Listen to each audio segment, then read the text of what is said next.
Hello, everyone. Welcome to our webinar, From Frustration to Efficiency, Why Battle Creek PD Switched to the Professional Standards Suite.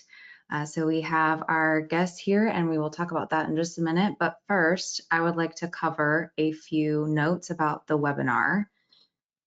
So here are the webinar notes. You'll notice that you have a GoToWebinar chat panel right on the side. This is where you can navigate to ask questions. I will be keeping track of your questions through the webinar, and we will have a Q&A at the end. So please, if you come up with something, feel free to throw it in there. The presentation recording and slides will also be emailed to you tomorrow. If you have any other questions, please feel free to reach out at contact@powerdms.com. All right. And now I'm going to hand it over to Jessica and Lieutenant Elliott, and we will dive in. Awesome. Thanks, Felicia. Good morning or afternoon, everybody, depending on what time zone you're joining us from. We are excited to have you with us here today to talk about Battle Creek's transition to using our professional standards software. So thank you, Lieutenant Elliott, for being with us today. Again, my name is Jessica. I'm a retired deputy chief out of New Mexico, did 20 years in law enforcement, many of those years over professional standards units, and including a stint as the lieutenant over our internal affairs division, as well as being the major over the Professional Accountability Bureau at the Albuquerque Police Department, working on the DOJ reform. So everything from use of force investigations, internal affairs investigations, and all of those things that constitute professional standards. So really happy to be here with you today in my current role as the general manager over these products, and really excited to have Lieutenant Elliott with us today from Battle Creek Police Department. And Lieutenant, do you want to take a couple minutes to introduce yourself to the attendees as well? Certainly, and thank you for having me on this webinar. I've been with Battle Creek Police for 25 years. The last 2 of that, I've been the lieutenant in charge of Office of Professional Standards, which covers a lot of areas, including internal affairs, complaints, recruiting, hiring, training, and accreditation. And a lot of my experiences is what led us to this program, which we'll get into in a little bit. I've worked in patrol, detective bureau, patrol sergeant, administrative sergeant, and been involved in other technology rollouts similar to the PSS suite. Awesome. Thank you so much, Lieutenant. So a basic overview of what we're going to cover today is we'll be talking with Lieutenant Elliott about kind of what wasn't working for them with their software that they were utilizing prior to adopting the professional standard solutions from PowerDMS. And then we'll also kind of walk through why they chose professional standards solutions from PowerDMS, and then also talk about, is switching software worth it? Like the Lieutenant just said, changing or transitioning software systems is a huge undertaking for an agency. And adopting new technologies has a lot of challenges, so we'll spend some time talking about that. And then, of course, we'll finish up with some time for Q&A. So that's what you can expect over the next course. So we'll start off, Lieutenant, by, again, kind of talking about where you guys started from. So what wasn't working for you guys with what you were doing before? So the system that I took over when I came into this office, it was an older system that the best way to describe it was just clunky. It was kind of like working, if you're familiar with computers at all, like MS-DOS, where you have to put in commands for just about everything you do. Everything has its own box. And part of the problem we had with it is everything looked different, depending on which module you went into for the type of report you were creating or complaint you were investigating. It all looked different. And the learning curve on getting into that was quite intense. It was difficult for personnel to learn how to use the system and then figure out how to pull in or pull reports out of it rather, and then figure out that data. We had multiple different software systems.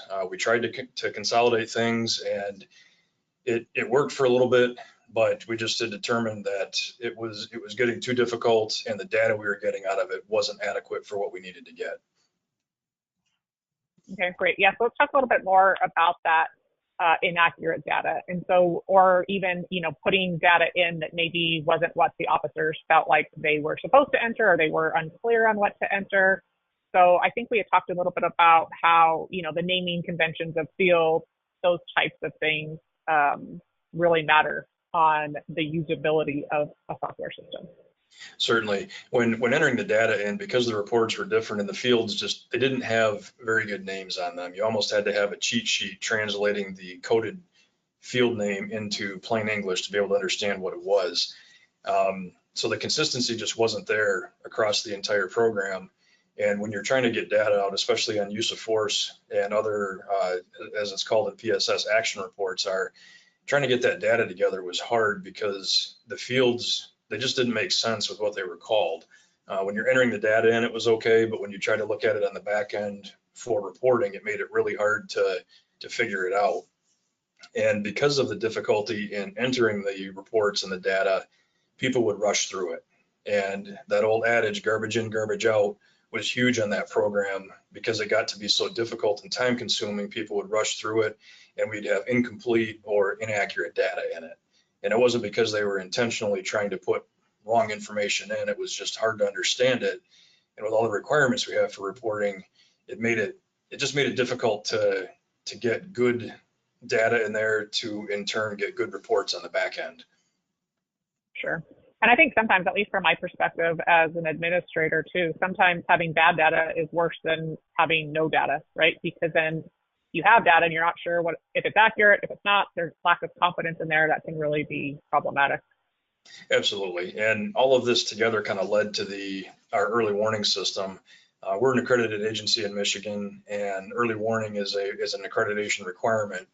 And in addition to being important, it shows what people are doing and do we need to look at something different? Is there a training issue? And the early warning indicators in our old system would pop up when you logged in and entered in a person's name, but if you didn't act on it right then by printing it out, it would disappear. And we couldn't get back in to see what that warning was. So once it was gone, it was just gone. And then in processing that early warning, it was entirely outside of the system. We had to do external memos that had to be physically or emailed to the next level up in the chain of command. And then those all had to be collected and brought back to my office. And tracking that data became, well, it was very difficult because it was physical files. There was nothing in the system that showed what was done with the early warning system and notifications that came through. Great. Yeah, and that's a great segue into our next slide, which is kind of just talking a little bit more about how these inefficiencies actually affected the work in your department. So you kind of just went over how that was problematic, especially with the early warning indicators. And to me, it's also like a huge risk, right? So if you have that indicator come up that somebody triggered on an early warning system and then it disappears, that's also a huge risk and puts the agency a little bit at risk. So I think we covered that well, but let's talk a little bit more too about kind of the effects of your officers just completing their routine reports for things like use of force with that old software system. So the use of force reporting, it was one module for it, and it tried to cover all aspects of it. So it wasn't just use of force, it would have been show of force, and suspect and officer injuries were incorporated into that. Tasers, firearms, other intermediate weapons, everything was all incorporated into that, which relaying that to a report, the fields were tricky because it was so difficult to put the information in and confusing that sometimes the information wouldn't get put in, so we wouldn't have an accurate report. And if an officer used multiple techniques or weapons on a suspect during a long drawn out use of force incident, not everything could be captured in it, at least accurately. There wasn't anything specific for a canine deployment, especially if the canine got a bite on a suspect. That had to be listed in the narrative, and we couldn't pull data out of the narratives to track it properly. So this in turn led to a lot of not just inaccurate, but potentially bad data. And I think we all know in law enforcement, if it's not documented, it didn't happen. And as Jessica said, having bad data is worse than not having it at all, because it can show impropriety, or at least a sign of impropriety that we're trying to cover something up or hide it. And trying to explain why it looks like that, especially if you get into a civil lawsuit or into a court, can be very difficult and open the agency up to more liability.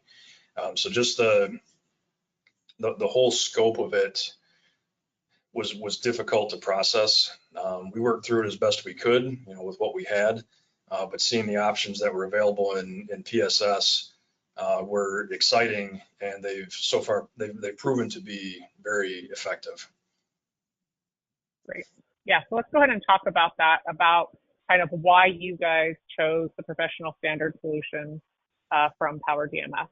We can kind of start with that, about you guys were policy users, you used it for accreditation as well. So let's start off kind of there. Certainly. So Power Policy we've had since about 2018, and using it that long, our staff had gotten familiar with how it was used, and it's a fairly user-friendly system. It's quite intuitive. There's a lot of options in it, and throughout the last 6 years, we've had a good history with that PowerDMS platform. Things are linked together in it, so you can link policies. In this case, we were using the policy link with accreditation, and instead of manually typing in a policy number, you can search it and link it, and it's right there. You don't have to have the separate document in there. So we already had that trust built up with PowerDMS, with Power Policy, and when the opportunity came up for PSS, we looked at it from a couple of angles. It was a company that we knew and had been working with and had that relationship already built. Getting in on the pilot end of it was huge for me, because it gave me a chance to have input and work on it from the development stages, which gave me a better understanding of how the system worked, which then I can train our staff on it just easier. And we were going to be switching our records management system, well, we will be in the near future. So those two issues with switching RMS and the difficulties we were having with the data in it led me to start looking, okay, what else is out there for tracking all of our professional standard reports and activities. And this option came up, and just looking through it, talking with the PowerDMS folks and seeing how it had already worked with Power Policy, it was almost a no-brainer to get on board with it. The integration of it has been seamless. It's a lot more streamlined than what we had been using. You have programs that are linked together. And as we know in law enforcement, we want to get programs for everything. You want to get a new program to touch on everything. And maybe having everything in one basket isn't the best idea, but in a case like this, we're connecting areas that are interrelated anyway, with policy, with professional standards, and then getting into the early warning system with officer wellness. Everything's all connected anyway, so it just made sense to have that all under one umbrella with PowerDMS. Awesome. Thank you so much, Lieutenant. And we're going to get into an overview of what each of the products does here in just a moment, but I just want to recap, and I think it's summarized well on this slide, but it sounds like you had that confidence within PowerDMS because of that trust that had been built with the other products. And then having that one login or that integrated suite is so important. And I always like to talk about this as well, because we ask our officers to do so much more these days in law enforcement. And so, their workload has increased. So every call that they go take, now they probably, if they use Force, now they have 2 reports to complete versus 1. And so making sure that they have less applications that they have to log in and they have something that's user friendly to them, I think is a huge give and makes their job a little bit easier in a world that usually now I feel like is so much harder for them. So I'm glad you brought that up. And then of course, being able to, like you said, standardize and kind of streamline those processes, have more streamlined and faster, more efficient processes, as well as that consistency of the look. I know you mentioned earlier that before your systems, each module looks different. And so that's very hard then for officers to work through. And so the consistency amongst the products makes it more user-friendly for the officers, it sounds like. Yes, and to touch on one more point on that is something that I've come to find after we've been using this for several months is the workflows in it are so much better because everything is tracked right in the program and you're not missing steps. The old system, steps would get missed because it was a manual process, and that has been a huge benefit for us. And lastly, something that I've found is, as I had a slight concern when we first went to this, because we were losing a connection with our records management system where we could pull in the report numbers and the name file information into these reports. And while we have to manually enter those in right now, especially the name files, the benefit of having everything streamlined has greatly outweighed any risks that were, any concerns we had on losing that initial connection.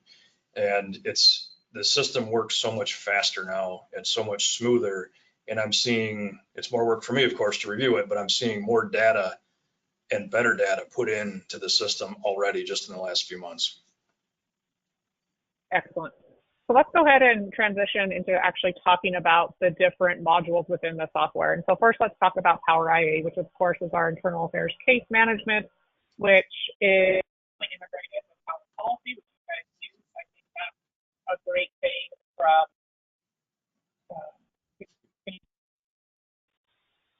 can you hear me okay, Lieutenant? You started dropping off just a little bit. Okay, hopefully it's reconnected now. If you can't hear me, just wave at me, please. Okay, you're good. So that connection to, okay, awesome. That connection and integration with Power Policy, I think, is really important for internal affairs investigators to make sure that they are utilizing the policies. And so having that, that are applicable at the time. And so having easy access to those, I think, really streamlines the process for IA investigators. And then having this dashboard that you can kind of see here on the screen that gives easy access and visibility into case status, priorities, investigators, of course, case security, and having audit logs is extremely important, and being able to look at who's touched cases, having things like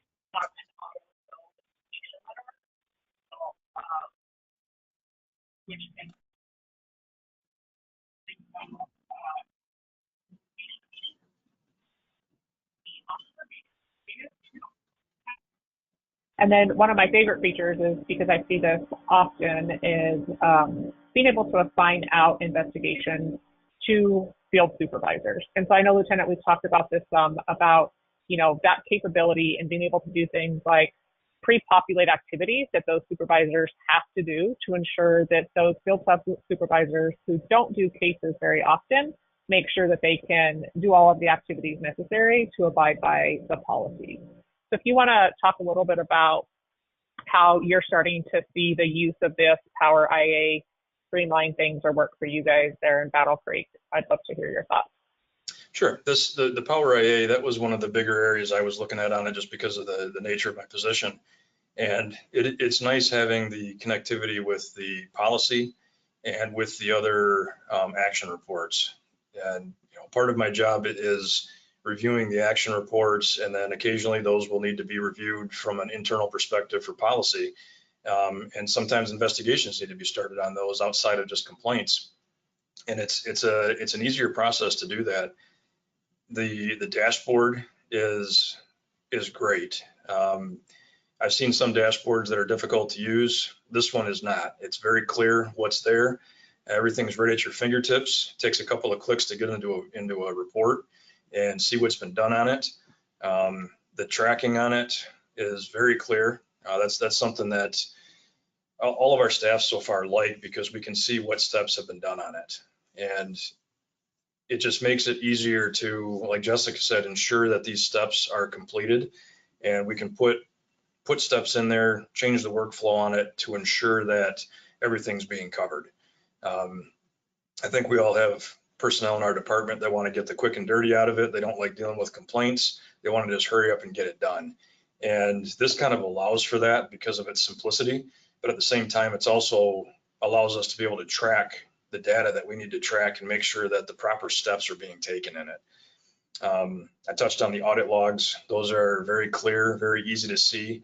So I can get in there and look, and it'll show even if somebody has looked at the report. So that's handy as well. And the staff, the sergeants and above that do the complaints and some of the investigations have gotten to the point where they're asking me, well, I did this, but what else do I have to do? And I look at it and they don't have to do anything else, because everything was right there for them on the main screen. The tabs are clear, and it almost looks like you should be having to enter more data or clicking more things on it, but they don't, because everything is covered right in the format that we've set up for it. The assignment of the investigations is huge. Prior to this, I would have to print off the complaint sheet and either email it or physically deliver it to the supervisor to investigate it. And we know how paperwork gets lost. And if something got lost, it could be 2 weeks goes by and I haven't heard anything and they never got it, or it got buried in their tray. So this internal workflow is great. The notifications that it gives through email it's a good reminder of things, and there really hasn't been very many things that have been missed on this by our supervisors because of the simplicity of it. Excellent. Yeah, and I know we've kind of talked some about the complaints as well. And, you know, with the IA module, we do have this complaint portal that's accessible to the community.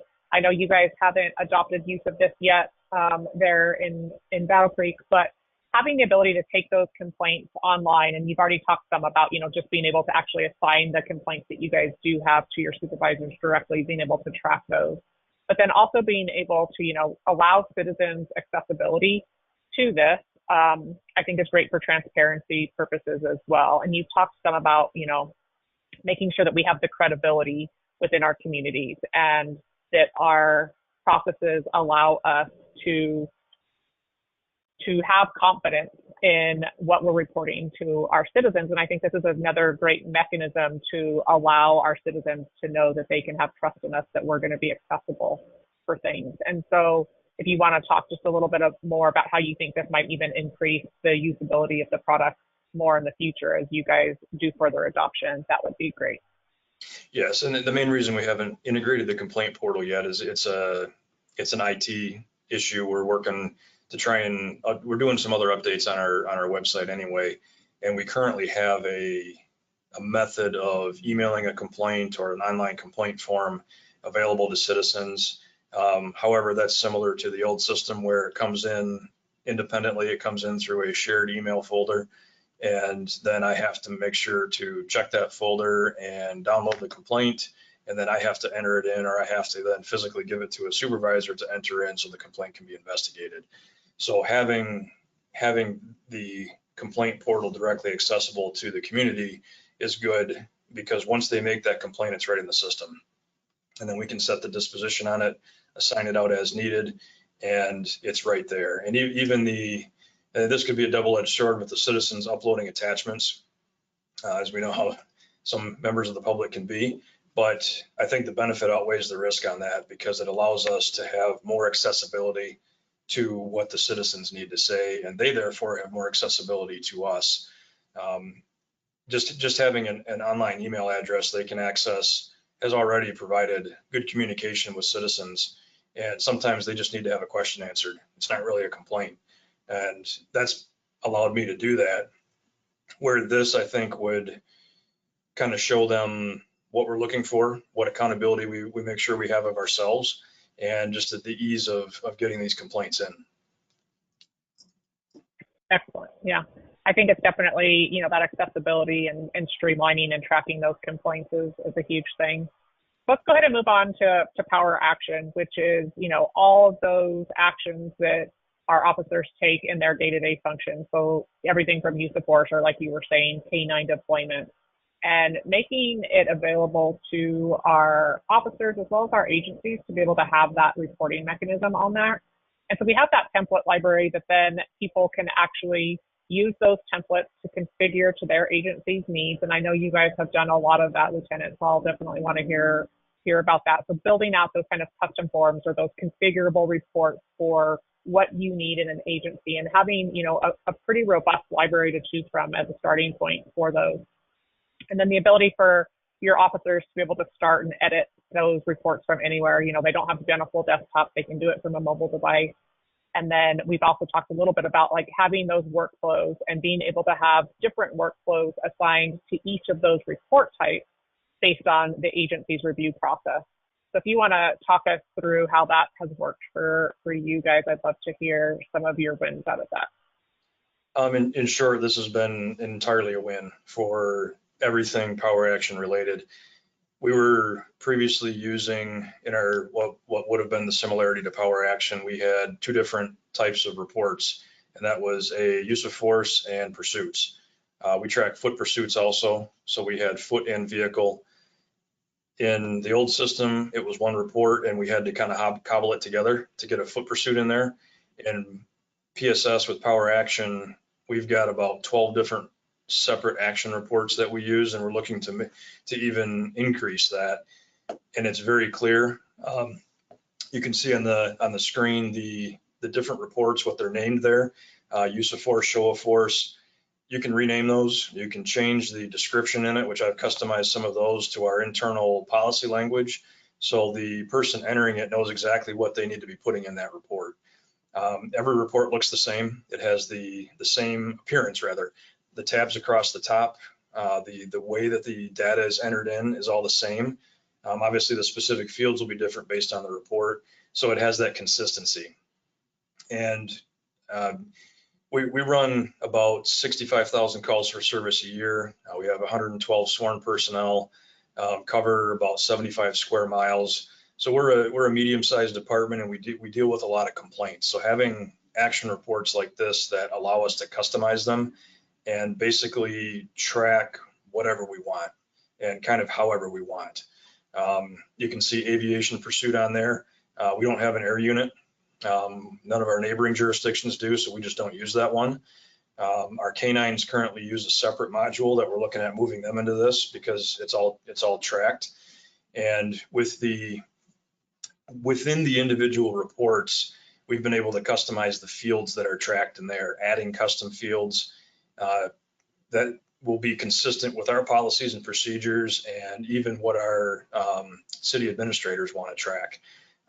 We've created action reports customizable for instance, on-duty crashes and on-duty injuries or property damage. And part of the process we have internally for that is we have to notify our risk management department anytime we have damaged property and injury to a member or any kind of other property damage. So that was all done through a separate website that risk management set up, and they set it up for their needs, and it didn't really match or jive with what we were looking for and how we reported things.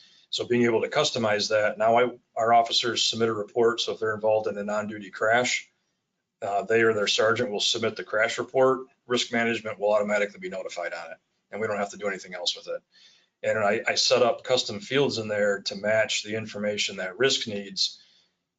So it looks like a longer report, but it's basically click this box, type in a quick word here, use a drop-down menu, and the data is all collected.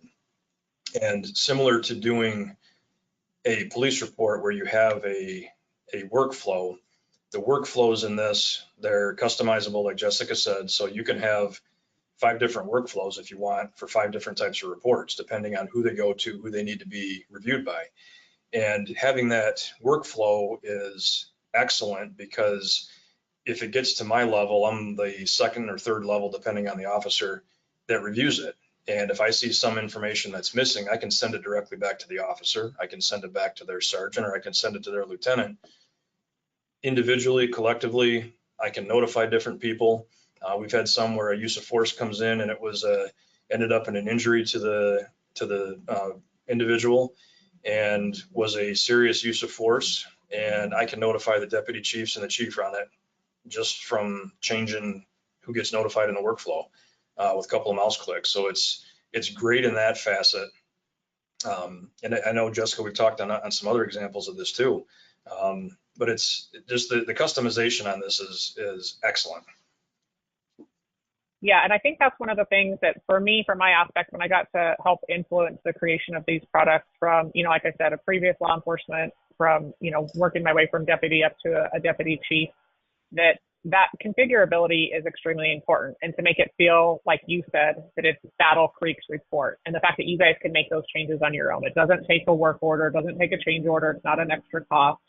And allowing you to configure those reports for your agency's needs, everywhere from the officer, like you said, to risk management or your chief, is, I think, a huge win. And so really happy to hear how well that's working for you guys there. Yes, and just go ahead. I'm sorry. No, go ahead.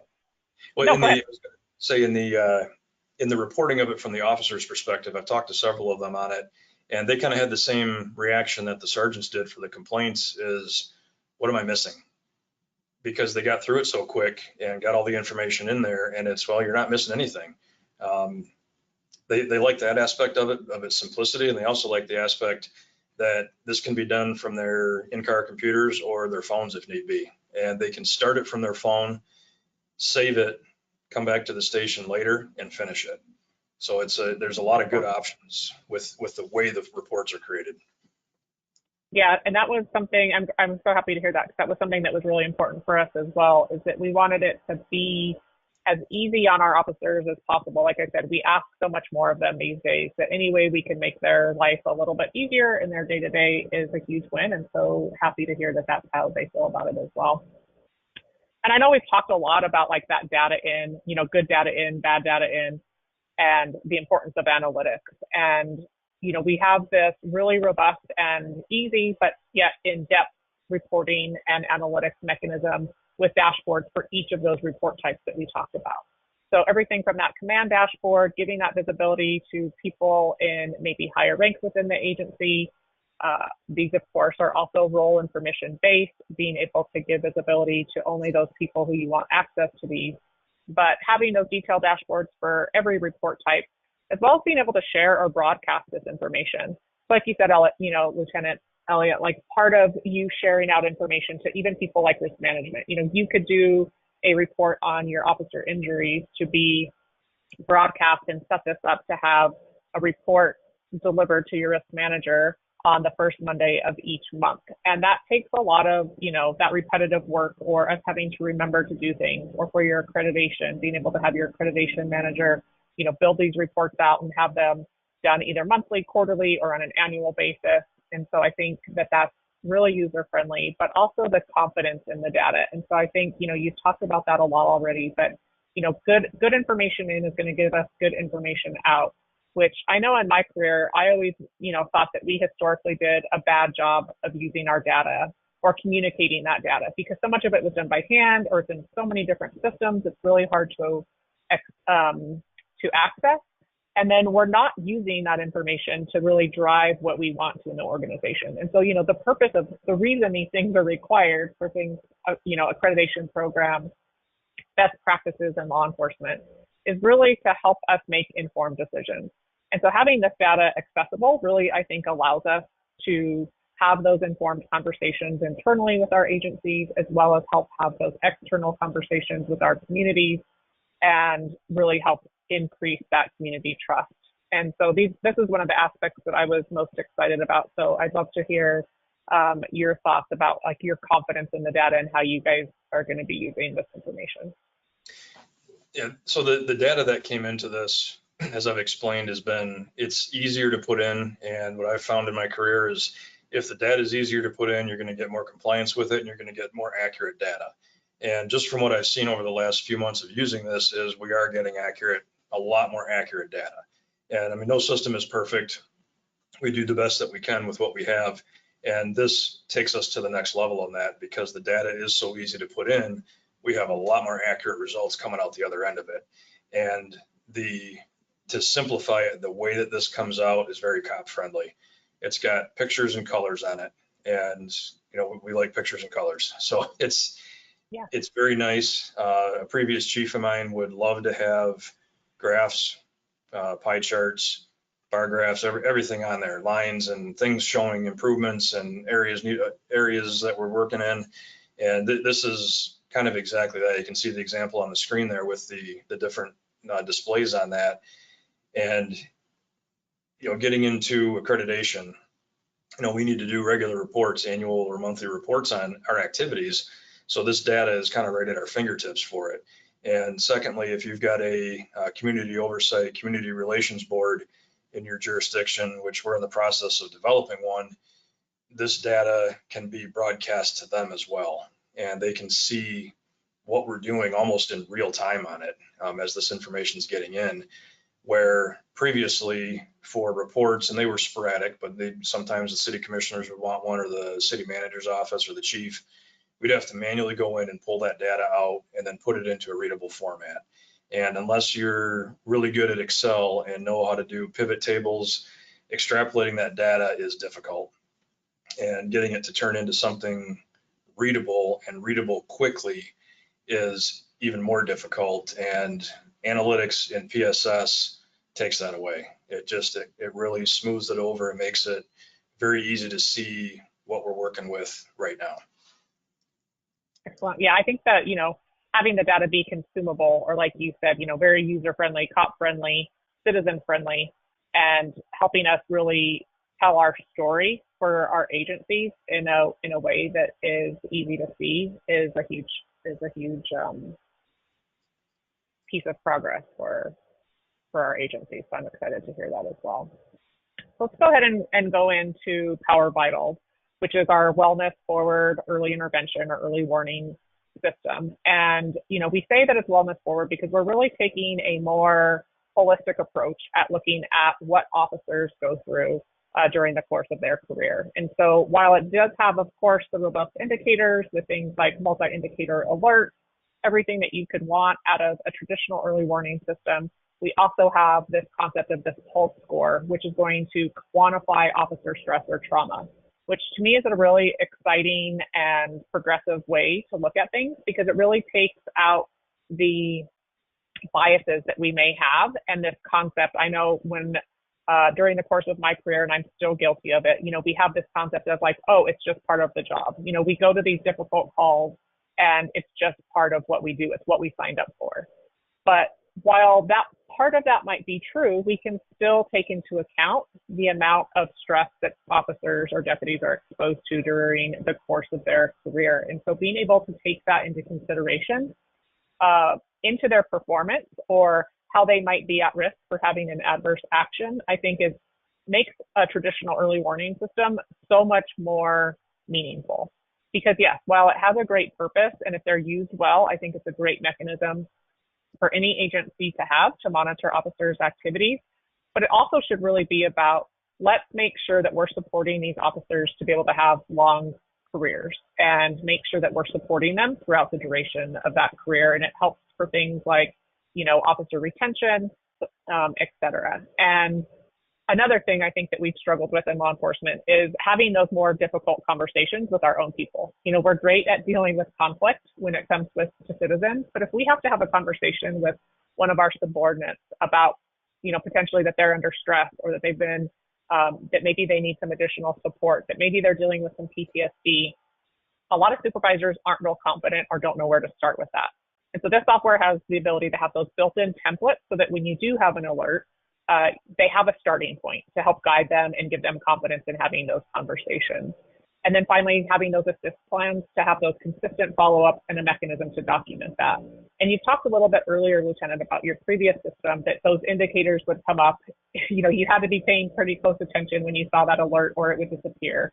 So let's talk about the importance of having this information available to supervisors, having it a way, again, that's consumable from them, and having documentation, the ability to document everything in one place where something's not going to fall off, causing potential risk for you or the employee.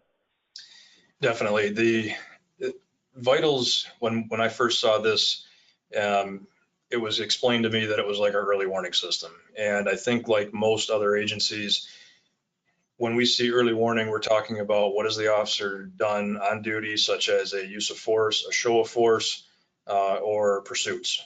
And we're looking at if they have too many of these in so say 3 and a 6 month period, the warning pops up, and then the supervisor reviews, okay, they had 3 foot pursuits in a 6 month period, or 3 uses of force. They were cleared on all 3 of these, so we're good to go. And that's all we would look at. There's been a bigger push of late on officer wellness, and I was glad to see that aspect included into the vitals or the early warning system with PSS. We've got a peer support team here. It's only been around for a few years, so we're still in the early stages of really getting a good officer wellness program up and running. And this will help us in that, because indicators can be put in not just for your use of force and your vehicle pursuits. It can be put in based on going to a really bad homicide or a bad CSC or crimes against children, the stuff that really does affect us, but we're just supposed to put on our armor and say, that's just part of the job. I'm good. I'm fine. Everything's fine. And this allows us to be able to track that without intruding too much into the personal aspect of it from the officer. An example of that is because we're kind of new with this, with using the wellness tracking, there's all kinds of indicators you can put in, such as a divorce, a death in the family, alcoholism, other substance abuse, any other significant life events. And something we're trying first on it is we created a custom indicator just called personal issue. And putting that in is allowing us to still track it. And at the same time, it doesn't broadcast to, in this case, administration that, well, Sergeant Smith has an officer that's got an alcohol problem and he just went through a divorce and his kids don't like him, and whatever other the conditions are on there, where with just calling it a personal issue, it could be anything. So it's okay, they're having some issues, we need to pay a little more attention to them, but it doesn't get into the details, so you're not airing everybody's dirty laundry. And I think it's a good first step in that, because Vitals does have all of those extra fields in there. We can eventually work our way into, okay, we're going to look at maybe a divorce or a death in the family differently than we are if you witnessed a child homicide, for instance. And Vitals can look at all of those different fields. One of the really neat areas of it is its CAD integration, because it will look at the types of calls that officers are going on, and you can set them for whatever you want. You can configure it to look at only a certain number of calls, or you can have it score a check person call if you want, right up to homicides or child CSCs. And we always talk about PTSD for first responders, and while that is certainly a real thing, I think something that's probably equally as important is the cumulative stress that we experience. I can't tell you how many bad calls I've been on in my 25-year career. And when you look at the stressful events that we as law enforcement experience, we will experience several a day, depending on the agency we work in, where the average citizen may experience 3 or 4 in their lifetime. So that cumulative stress is really a crucial aspect, and Vitals allows us to track that. And like I said, we're doing it in a manner that's not putting it out there for everybody to see, but still allows us to take a look at it. And on the reporting end of it, we're not losing reports, because even if you see the indicator and it goes away, you can log back in and go to that person or any of them, and it'll always tell you if there's an indicator present that hasn't been addressed. And you can put in custom forms to how you want to address it, so you're not missing those steps. And it's a complete evaluation package on the vitals and the wellness end of it. And something I like on it too is the way it displays the reporting for each individual officer. You may have an officer that is just involved in more uses of force because they're proactive. Well, it's going to show their scores relative to the rest of your agency. So you can tell if somebody is involved in a grossly higher number of uses of force or pursuits, as opposed to just your call taker that's not very active. So it kind of balances those out, and it shows the difference. So you can see within your own agency if you have somebody that could be having a problem, and it just gives us that ability to then look at it. Yeah. I love all of what you just said, Lieutenant. And, you talked a lot about the CAD integration, and I'm glad you hit on that, because I failed to mention it at the beginning, and then also allowing the configurability of allowing agencies to pick and choose what other indicators they want to pull in as part of that pulse score. And that pulse score is that indication of kind of where they're at on a normal level, right? And how that might fluctuate depending on what they've been through lately, either personally and or professionally, because we really want to look at the whole picture. We know that our personal lives affect our ability to perform in our professional lives, and that we're under a lot of stress and vice versa. And so I think, it's really meaningful for us to be able to capture that information, to be able to actually take it from the standpoint and the philosophy of that we are here to actually help you and give you resources and support. And so I think that that's really great. And like you talked about, being able to compare them with a peer group or cross agency is also really insightful for agencies. And I think that it will not take us long to hear stories about, this software saving officers' careers and lives. And to me, that gives me the chills actually to be able to say, that to be part of something that we can actually put in the hands of agencies that can help our officers throughout their career. So I'm so happy to hear you talk about how that's working well for you guys. And so I want to kind of give us this total picture of how these three products that we just went through and talked about really work together, and that integration, the streamlining of the different pieces of information, and how we can take in those action reports or any of those administrative reviews that we're doing. And when need be, we can take those into internal affairs cases. We can use IA cases or those complaints as indicators coming into vitals. We can take those action reports as indicators, such as like those use of force. We can take those into vitals.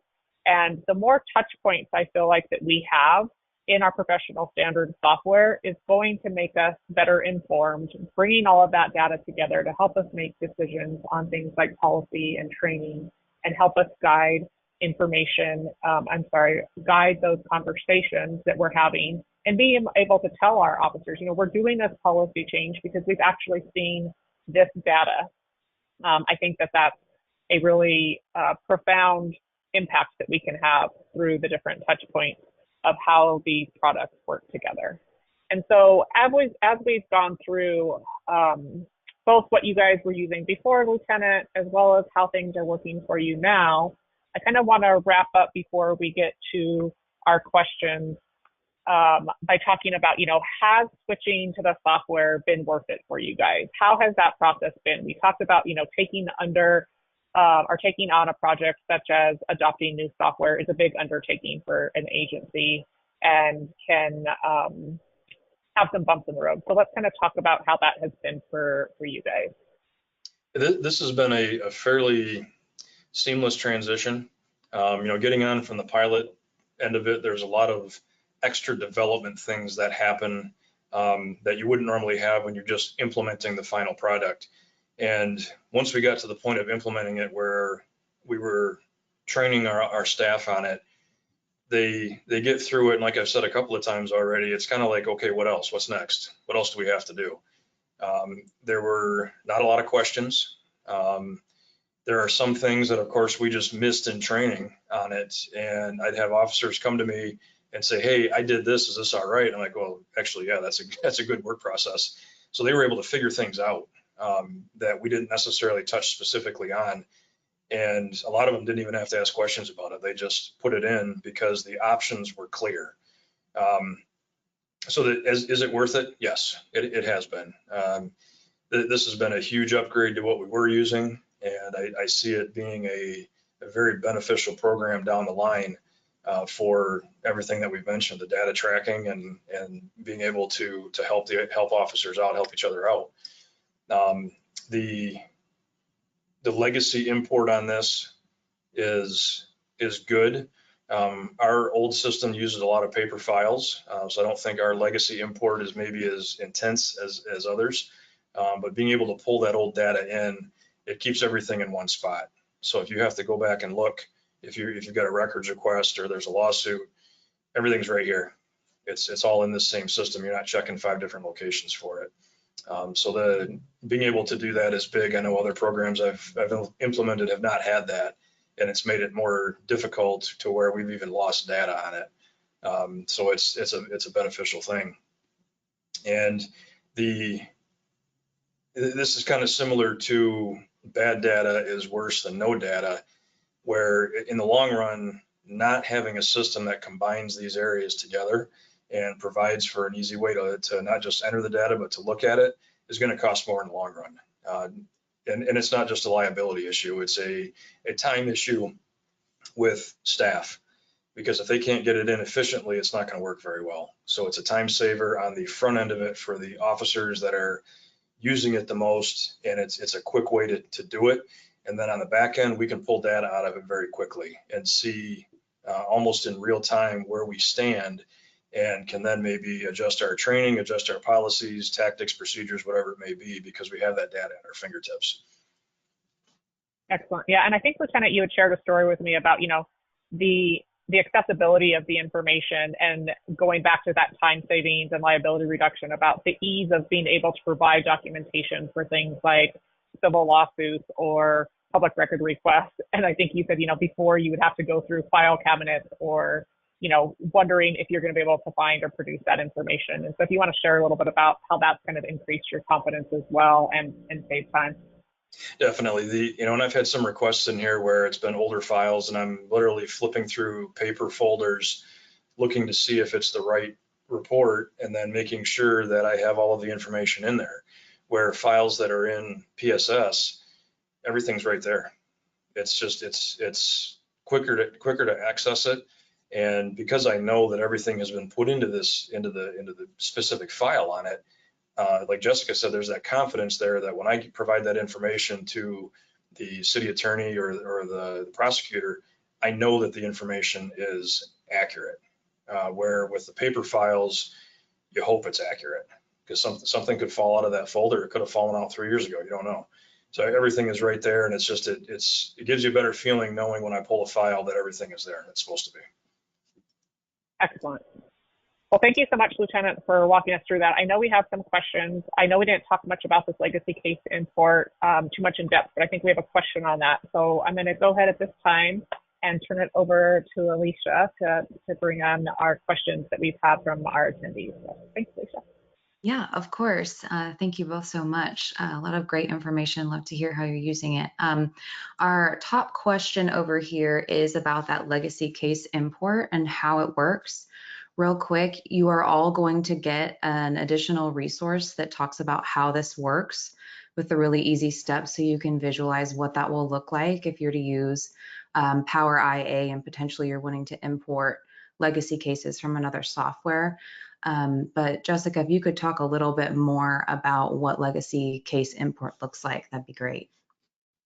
Yeah, absolutely. So it is built into the software to where you can actually configure or import those legacy cases. And we provide you with a CSV file that has about 26 different fields that you can capture from your old IA cases, everything from the subject name to the allegations, the policies that were being investigated, the date of the incident, the outcome of the case, etc., as well as being able to actually have a PDF of the full case file attached or mapped, if you will, to that CSV file for the case type.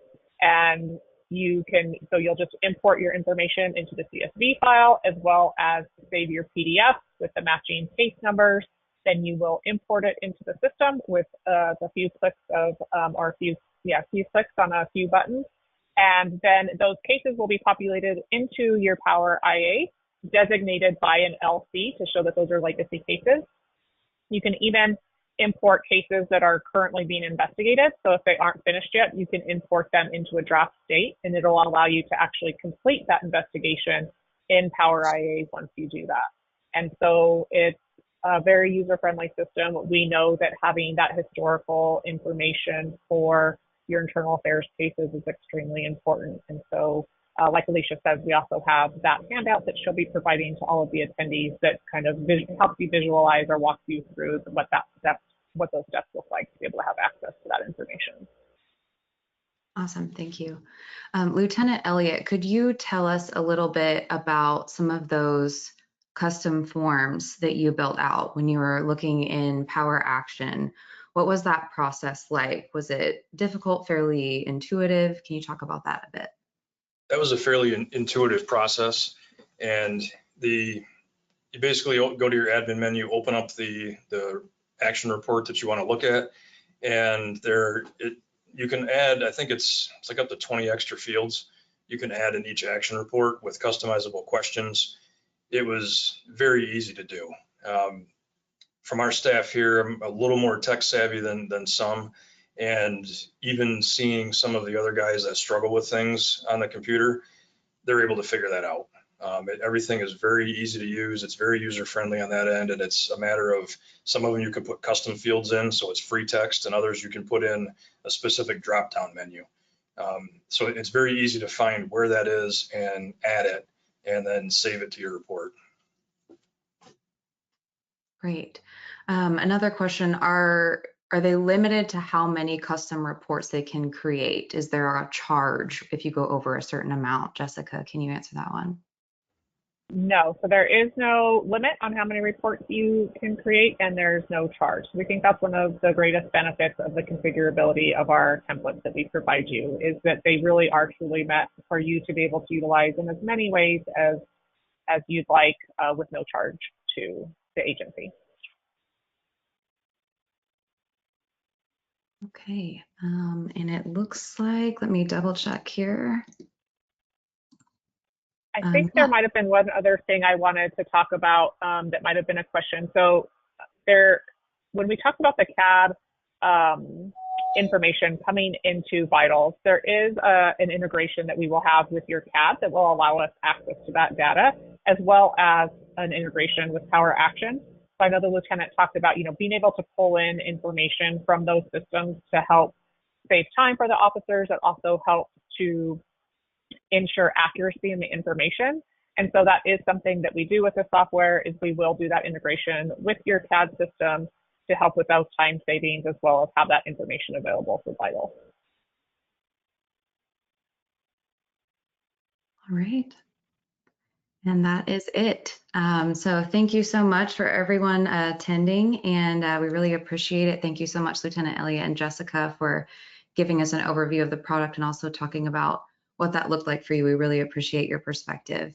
And everyone, you'll get the recording and the slides. So thank you. Thank you so much. Have a great day, everybody. Be safe.